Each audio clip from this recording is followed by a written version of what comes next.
Hey, assalamu alaikum guys. So today I'm gonna cook for you guys some easy, simple mutton korma. This is what my sister-in-law cooks up when some guest comes up really quickly and she's got low time. So I've added a little oil here. And to the oil I'm gonna add in dry spices first, the raw spices. I got here cardamom, cumin, bay leaf and cinnamon. Splutter it all. So it's a mutton korma. You could make it in mutton, or you could make it in chicken, or you could even make it in prawns also. It tastes really great. But then if you're making mutton, we will be pressure cookering it. For prawns, you don't need to cook that much time. For chicken also, you don't need to cook that much time as you cook mutton. That's the only difference. And then I'll be adding in onions and sautéing it up. So I ran short of red onions, so I had to mix it up with white onions. So any one onions is fine. Red is what we Indians prefer cooking. If it's white, it's white. It's okay. I know you guys might be wondering, it's too less oil for this onions. Normally, I tend to cook on lesser oil. I don't know why. Something which I've learned from my mom, to cook on lesser oil. But then there are some dishes where you need to add oil, then only the flavor comes up. Especially for such kormas and all, you need the oil to be a little more, and where onion fries it, it's not like sauteing kind, it comes like a frying kind.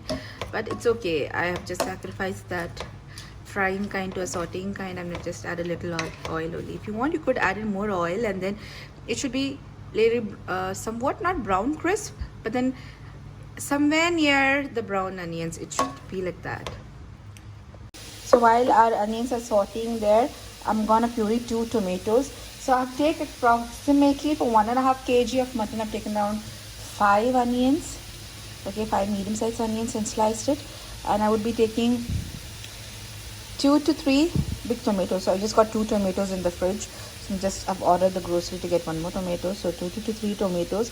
I'm gonna puree it. Just gonna keep it in the blender and just pulse it. That's it. No, I'm not gonna add any water or anything. So I have the tomatoes pureed here, and then I have here the mutton all washed and cleaned. And this is Pakistani mutton. We prefer Pakistani mutton's flavor. It's got more greater flavor than other local muttons.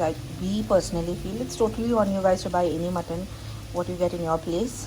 Okay, so yes, it looks nice, like a nice mutton. See, light pink in color means it's a really nice mutton. And we'll add the green chili and ginger garlic paste and saute this also really well.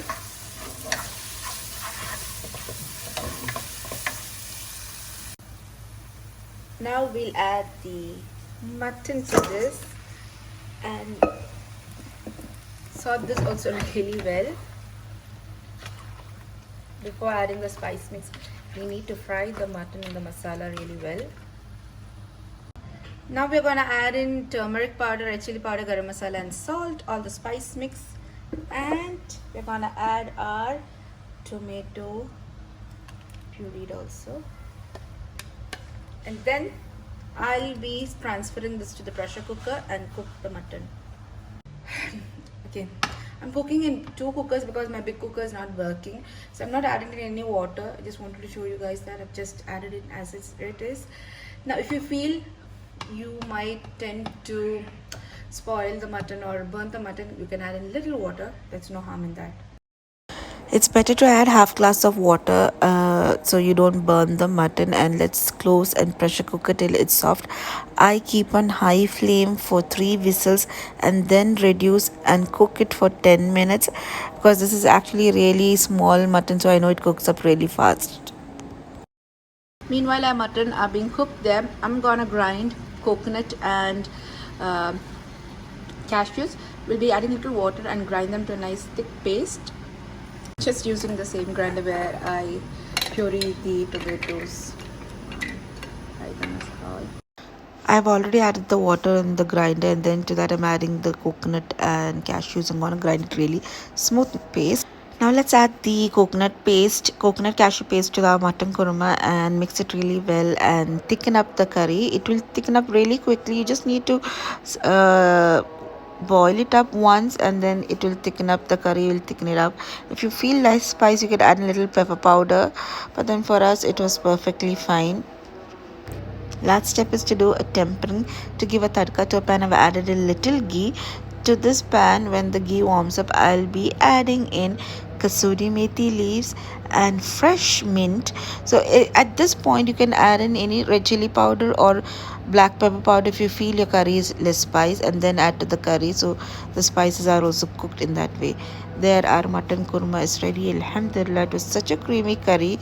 Everyone really loved it. It's so simple, so easy to cook also. This is what my sister-in-law Fatima always makes when some guests are coming. So simple and so easy. I hope you guys really love this recipe. I was taking this to a friend. We made a ladies day out, so I just cooked up and packed the other half, and this is the reality. It's such a mess. I didn't get any time to make any nice pictures and all to show or style it up, but then it didn't require. The curry was really nice. My friends all said unanimously it tasted the best. So this is what I took for my staycation, and do let me know your feedbacks if you have anything, and I would love to know your comments also. I've just compiled few videos and pictures of our staycation just to show you guys how it is. Actually, I took them for the Instagram, so it's in that format. So I don't know if it would be really clear when I put it up for the videos here in YouTube. So basically, my friend booked up a Airbnb room and she invited me to come for a stay.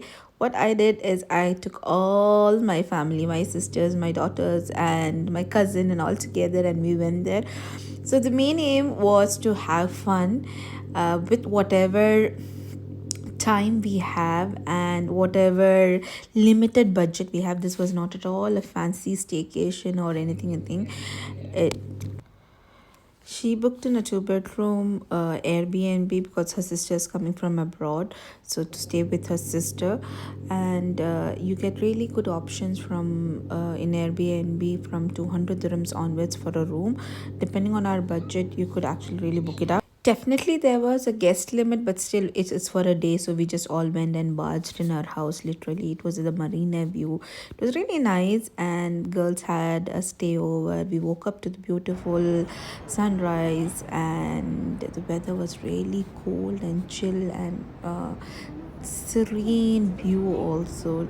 It's totally really lovely marina view. I took some pictures. I was the in-house photographer and videographer and all, so I had fun. Then we walked to the beach with the girls, and it was actually something for them to build up memories and relationships and all.